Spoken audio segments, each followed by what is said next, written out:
죄는 스스로는 해결되지 않습니다. 그래서 이처럼 회개를 통하여 사죄를 받아야만 해결이 되어진다는 사실이에요.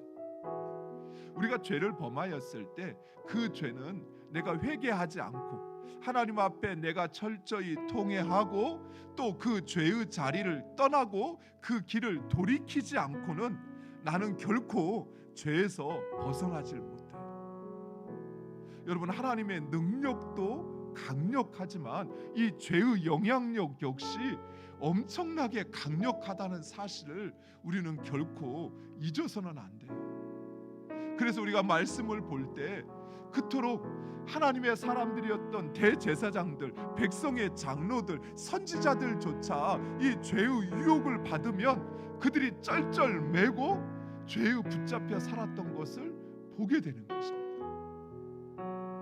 자, 그러면 우리가 만약에 하나님의 말씀대로 살지 않으면 우리는 어떻게 될까요? 구약의 이스라엘 백성들처럼 그렇게 돌로 쳐 죽이면 당할까요? 아니면 공동체 밖으로 쫓겨날까요? 그렇지 않습니다.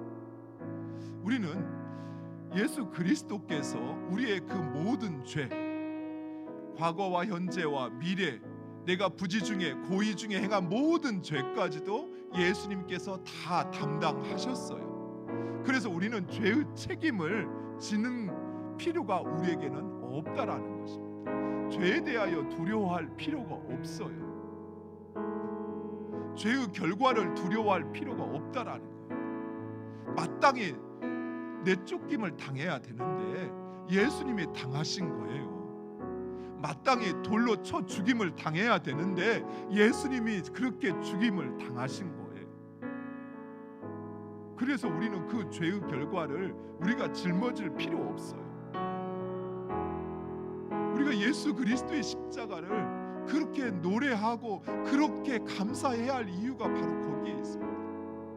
우리는 끊임없이 부지 중에도 죄를 범하지만 고의적으로도 죄를 범해요. 그래서 그 죄의 결과가 주어진다면 우리는 살아남을 수가 없어요. 근데 예수님께서 우리의 모든 죄를 담당해 주신 거예요. 안식일을 지키지 않는 죄,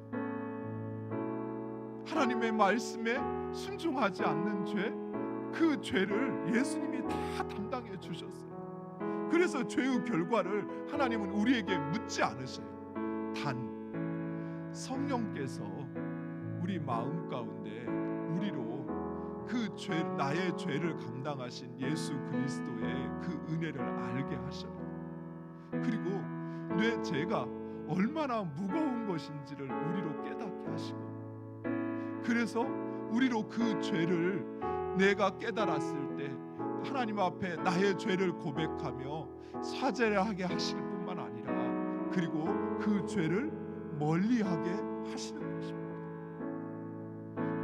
하나님께서 이스라엘 백성들에게 옷에 단 귀에 술을 달라라고 말씀하시는 것은 너희가 얼마나 존귀하고 고귀한 자인지 스스로 알고 세상과 구별된 거룩한 삶을 살라 말씀하시는 것입니다. 사랑하는 성도, 세상의 기준, 세상의 평가 기준이 아니라 하나님께서 이 땅의 통치자이신 하나님께서 우리를 그렇게 소중한 존재로 여기십니다.